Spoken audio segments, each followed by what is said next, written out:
ایک بھائی نے آفر کویسچن کیا تھا کہ ایک حاجی صاحب ہیں، ٹھیکیدار ہیں، تو وہ کنسٹرکشن کا کام کرتے ہیں، بعض اوقات روڈ پر جیسے کام کر رہے ہوتے ہیں، سریے کاٹنے کا اور یہ شٹرنگ وغیرہ کا ہوتا ہے، تو وہ جب کام ختم کرتے ہیں تو کیلیں چھوڑ جاتے ہیں، اور کئی گاڑیاں ان کیلوں کی وجہ سے پنکچر ہو چکی ہیں۔ جب انہیں کہا جاتا ہے، احساس دلایا جاتا ہے، تو بولتے ہیں یہ کیلیں اٹھانا میرا کام نہیں ہے، کیا حکم شرع ہوگا؟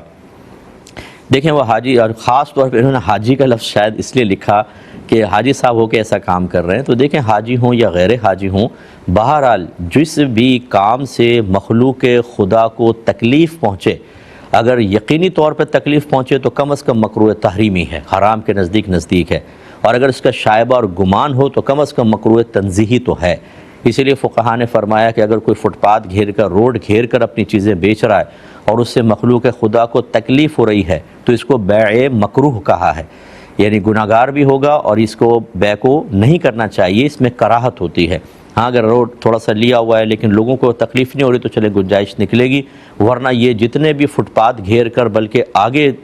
جگہ بنا کر، اور بلکہ اس کے بعد پارکنگ بھی ہوتی ہے، جو ٹریفک چل رہا ہے اتنی سی جگہ میں اور اتنی بڑی جگہ کے اندر سب گھیرا ہوا ہے، تو یہ سارے کے سارے گناہگار ہو رہے ہوتے ہیں۔ بہرحال جو سنے گا وہ مجھے برا بھلا کہنا شروع کر دے گا اور کبھی بھی باز نہیں آئیں گے، کیونکہ ہم اور یہ ایک ہماری دلیل ہوتی ہے، سب کر رہے ہیں ہم بھی کر رہے ہیں تو کیا ہے، ٹھیک ہے پھر سبھی جواب دیں گے میدان معاشر میں، آپ بھی نہیں بچیں گے، وہاں یہی کہہ دیجیے گا اللہ کی بارگاہ میں کہ اللہ تعالیٰ سب کر رہے تھے تو میں نے بھی کر لیا۔ تو بہرحال یہ حاجی صاحب جو ہیں ٹھیکیدار، یہ پھنسیں گے بالکل، کیونکہ یہ مخلوق خدا کے لیے باعث تکلیف بن رہے ہیں۔ ان کو واجب تھا کہ جب آپ وہاں سے سمیٹتے ہیں سب چیزیں تو وہاں بالکل صفائی کروائیں۔ یہ کوئی گورنمنٹ کا کام نہیں ہوتا کہ آپ کہیں پر بھی کر کے اور نکل جائیں، ویسے تو صفائی کروانا گورنمنٹ کا کام ہے، لیکن آپ کی اس طرح کی بیجا آلودگیوں کو ختم کرنا گورنمنٹ کا کام کوئی تھا، یہ تو آپ کا کام تھا، لہٰذا اس قسم کے ٹھیکیدار شدید گناہگار ہوں گے۔ آپ لڑیں نہیں، ان کو پیار محبت سے سمجھائیں، اور اگر وہ نہیں باز آتے تو اگر آپ کو اللہ نے توفیق دی ہے تو آپ تھوڑا سا صفائی وغیرہ کر دیں تاکہ چلو مخلوق خدا کو راحت مل جائے۔ نبی کریم صلی اللہ علیہ وسلم ارشاد فرماتے ہیں کہ ایک شخص کو صرف اس وجہ سے اللہ تعالیٰ نے جنت میں داخلہ عطا فرما دیا کہ اس نے روڈ پر ایک شاخ تھی جو کافی آگے تک آئی ہوئی تھی اور مخلوق خدا کو تکلیف ہوتی تھی، اس نے وہ شاخ کٹوا دی تھی، تو اللہ تعالیٰ نے اس کو جنت میں داخلہ عطا فرمایا، یعنی فیوچر میں اب وہ میدان محشر میں حساب کتاب کے بعد جنت میں جائے گا، تو یہ آپ کے لیے باعث نجات ہو سکتا ہے۔ ایک بھائی نے پوچھا تھا کہ بطخ اور خرگوش کا کھانا جائز ہے، اور کیا یہ نبی کریم صلی اللہ علیہ وسلم سے کھانا ثابت ہے؟ دونوں بالکل جائز ہیں۔ بطخ کا تو میرے ذہن میں کوئی ایسی روایت نہیں ہے جائز بالکل، اور جو شرعی اصول ہوتے ہیں جانوروں کی حلت والے اس کے اوپر یہ پورا اترتا ہے، اور خرگوش کا کھانا یہ نبی کریم صلی اللہ علیہ وسلم سے ثابت ہے، آپ کو بطور تحفہ بھی دیا گیا، بعض روایت میں کھانا بھی ثابت ہے، اس میں کوئی حرج نہیں ہے، آپ کھا سکتے ہیں۔ یہ کہتے ہیں کہ اگر سجدے سے اٹھتے ہوئے کسی کو گھٹنوں میں شدید پین ہو جاتا ہے اور درد کے باعث زبان سے ہائے اللہ نکل جائے تو نماز باقی رہتی ہے یا ٹوٹ جائے گی؟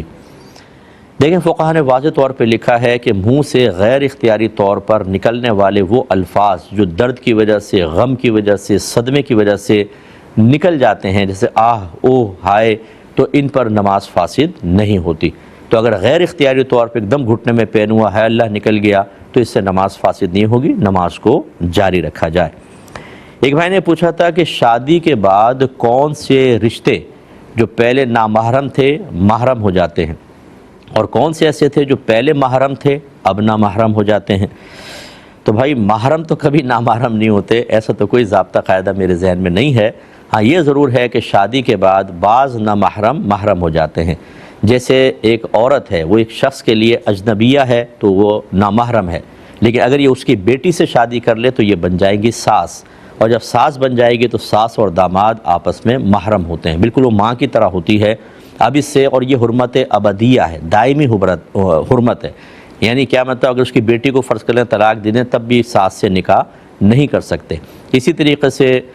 جو بہو ہے اس کے لیے سسر محرم ہو جاتا ہے، پہلے وہ اجنبی مرد تھا، چاہتی تو سسر سے شادی کر لیتی، چاہے بیٹے سے شادی کرتی، یعنی اس وقت تو سسر نہیں ہے نا،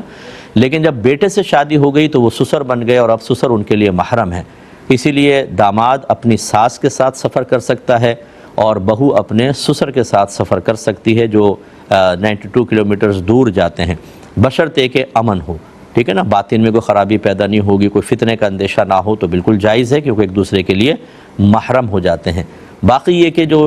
مطلب رشتے ہیں وہ اکثر نامحرم ہی رہتے ہیں. یہ رشتے خاص طور پر جیسے اب سالی ہے، مثال کے طور پر جب شوہر ایک شخص لڑکا کسی لڑکی سے نکاح کرتا ہے تو اس کی بہن سے یہ نکاح نہیں کر سکتا، عارضی طور پہ حرمت پیدا ہو جاتی ہے. وہ پہلے بھی نامحرم تھی، مزید حرمت پیدا ہو گئی کیونکہ ایک ہی وقت میں 2 بہنوں کو نکاح میں جمع کرنا منع ہوتا ہے. لیکن یہ حرمت ابدیہ نہیں ہوتی، یہ عارضی حرمت ہوتی ہے. یعنی جب تک یہ عورت آپ کے نکاح میں، اس کی بہن حرام ہے. اگر طلاق دے دی یا بہن کا انتقال ہو گیا، یعنی بیوی کا انتقال ہو گیا، تو اس کی بہن پھر نامحرم ہے، اس سے نکاح ہو سکتا ہے. یہ اس بات کی علامت ہے کہ یہاں حرمت ابدی نہیں ہے، ہمیشہ کے لیے نہیں ہے. ایک بھائی نے کہا کہ یہ فرضی اور جھوٹے لوگوں کے بارے میں کیا شریعت کہتی ہے جو جھوٹی آرگنائزیشن وغیرہ بنا کر زکوٰۃ اور صدقات وصول کر کے کھا جاتے ہیں، ان کے لیے کیا حکم شرع ہوگا؟ دیکھیں، جو بھی آیات ایسی ہیں جن میں لوگوں کے ناحق مال کھانے پر نبی کریم صلی اللہ علیہ وسلم اللہ تعالیٰ نے جہنم کی وعید بیان فرمائی، اور نبی کریم صلی اللہ علیہ وسلم نے احادیث میں جہنم کی اور عذابات قبر کی وعید بیان فرمائی، اسے حرام اور گناہ کبیرہ قرار دیا، اسے غصب قرار دیا. یہ سب احکام اور سب جو ان کے انجام یہ ان لوگوں کی طرف متوجہ ہوں گے. جھوٹ بول کر لوگوں سے پیسے لے لینا، بعض اوقات ایسی ایسی جگہوں کے لیے پیسے لیتے ہیں کہ وہاں تک تو پیسے پہنچتے ہی نہیں ہیں، پہنچا ہی نہیں سکتے، بیچ میں اتنی رکاوٹیں ہیں، لیکن دبا کے پیسے لے کے اپنے اکاؤنٹ میں ڈلوا رہے ہیں اور خوب کھا رہے ہیں، پی رہے ہیں. یہ وقتی طور پہ آپ کھا لیں پی لیں، مرنے کے بعد آپ کو پتہ چلے گا کہ یہ پیسہ نہیں ہے، یہ اژدہے ہیں، یہ سانپ ہیں، یہ جہنم کی آگ کے انگارے ہیں جن کو آپ بڑے آرام سے کھا رہے ہیں اور پی رہے ہیں، اور بعد میں آپ کو اور آپ کے فیملی بھی پھنسے گی. اگر اپنے بچوں کو کھلا رہے ہیں، اپنی بیوی کو حرام کھلا رہے ہیں تو وہ بھی پھنسیں گے. اس لیے جتنی ایسی کوئی فیملی مجھے سن رہی ہے کہ آپ کو اپنے سرپرست کے بارے میں اگر یہ گمان ہو کہ وہ اسی طرح فراڈ کر کے لوگوں سے پیسے لے رہا ہے، تو خدارا کوشش کریں کہ اپنے ذریعہ آمدنی بنائیں. اس کو سختی سے کہہ دیں کہ ہم تمہارا یہ حرام مال نہیں کھائیں گے. لوگوں کی جیبیں خالی کر کے حرام مال لا کر تم ہمیں کھلا کر ہمیں بھی جہنم کا ایندھن بنانا چاہتے ہو، یہ ضرور کرنا ہوگا. اور اگر کوئی میرا بھائی ایسے سن رہا ہے، اللہ کرے کہ دل پر یہ بات لگے، تو یہ پیسہ آپ کو راس نہیں آئے گا. ایک تو حرام پیسہ کہیں نہ کہیں نکل جائے گا اور وبال آخرت رہے گا. اس لیے کوشش کریں کہ اس کو سلسلے کو بند کریں، اور جتنا آپ نے اس طرح پیسہ لے کر کھا پی لیا ہے، گمان کریں کتنا ہوگا، اتنا پیسہ اللہ کی راہ میں ان نامعلوم مالکان کی طرف سے صدقہ کریں، اور ڈرتے رہیں میدان محشر میں اللہ تعالیٰ انہیں بھی کھڑا کرے گا، آپ کو کھڑا کرے گا. اب اگر آپ نے توبہ کر لی تھی، جو مال لیا تھا غالب گمان کر کے صدقہ کر دیا تھا، تو اللہ کی رحمت سے امید ہے کہ اللہ ان کو آپ سے راضی کر دے گا. اور اگر آپ ہمیں الٹا گالیاں دینے لگے، ہمیں برا بھلا کہنے لگے کہ ارے بڑے مولوی کہتے رہتے ہیں، کوئی بات نہیں، آپ بھی ہوں گے میدان محشر میں، ہم بھی ہوں گے، دیکھ لیجئے گا. پھر آپ وہاں بھیگی بلی بنے کھڑے ہوں گے، جسم کانپ رہا ہوگا، رنگ فق ہوگا، اور چہرے پہ ہوائیاں اڑ رہی ہوں گی، اور ملتجیانہ نگاہوں سے گزرتے ہوئے لوگوں کو دیکھ رہے ہوں گے، کاش کوئی سفارش مل جائے، کچھ ہو جائے، اور وہاں کچھ نہیں ہوگا. اس وقت پھر اللہ نہ کرے کہ کوئی آپ سے آ کر پوچھے کہ حضور اب کیا خیال ہے آپ کا، بولیں اب گالیاں بکو، اب برا بھلا کہو، اب ناگوار چہرے بناؤ، دل میں ناپسند کرو، کسی کے منہ پہ تماچا مار دو جو تمہیں ہدایت دیتا تھا، مارو جا کر اب ذرا. وہاں پر پھر آدمی کو احساس ہوگا عین الیقین کے بعد کہ میں نے بہت بڑی خطا کر دی تھی.